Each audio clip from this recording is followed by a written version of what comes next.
내 이름은 나성실. 나는 학교 방학 동안 동네 주유소에서 아르바이트를 시작했다. 어느 날 고급 외제 승용차를 탄 남성이 창문을 내렸고 그는 가득 넣어달라고 이야기했다. 나는 그의 말대로 휘발유를 가득 주유했다. 남성이 떠나고 얼마 뒤 그가 다시 돌아왔다. 차 엔진이 이상하다며 혹시 아까 주유하는데 무슨 문제가 있었는지 물어본다.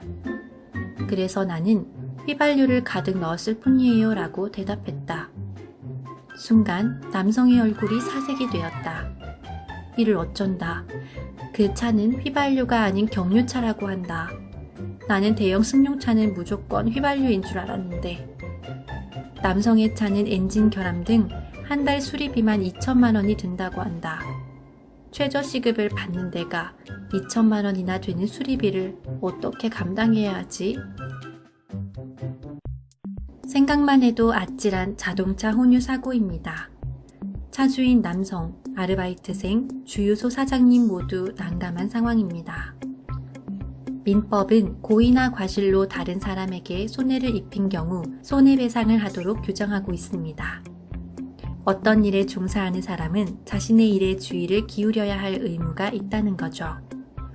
그렇다면 기본적으로 주유소 측에 과실이 있다는 건데 과연 2천만 원이 넘는 수리비를 누가 배상해줘야 할까요? 1번 사장님, 2번 아르바이트생.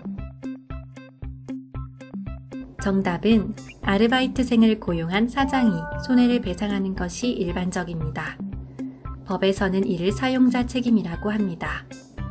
민법 제756조 사용자 배상 책임을 보면 타인을 사용하여 어느 사무에 종사하게 한 자는 피용자가 그 사무집행에 관하여 제3자에게 가한 손해를 배상할 책임이 있다고 명시하고 있습니다.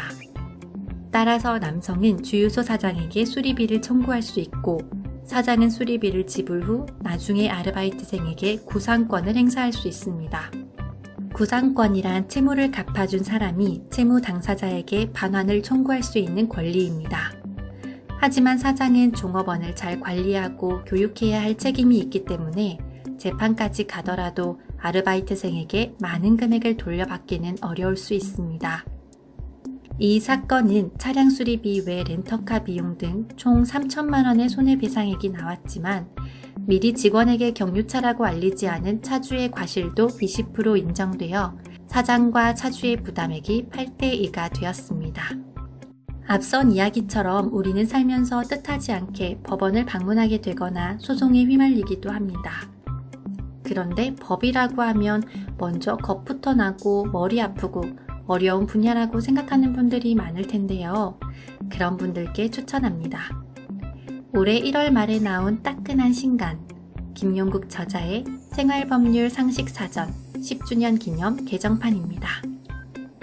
이 책은 2010년 초판을 시작으로 몇 차례의 개정판을 거쳐서 이번에 최근 개정된 법률을 반영하여 10주년 기념판으로 업그레이드 되었습니다.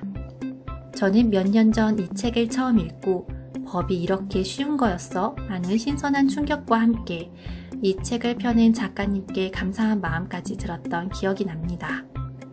그렇게 이 책을 계기로 법에 대한 고정관념이 깨지고 진입장벽도 많이 낮아지다 보니 이제는 더 이상 법이란 것이 무서운 게 아니고 오히려 법을 알면 알수록 내 권리를 찾을 수 있어서 실생활에도 많은 도움이 되고 있습니다. 책의 내용은 법률 기초 상식부터 일상생활에서 자주 쓰이는 법률까지 다양한 사례들을 예시로 아주 쉽게 풀어냅니다.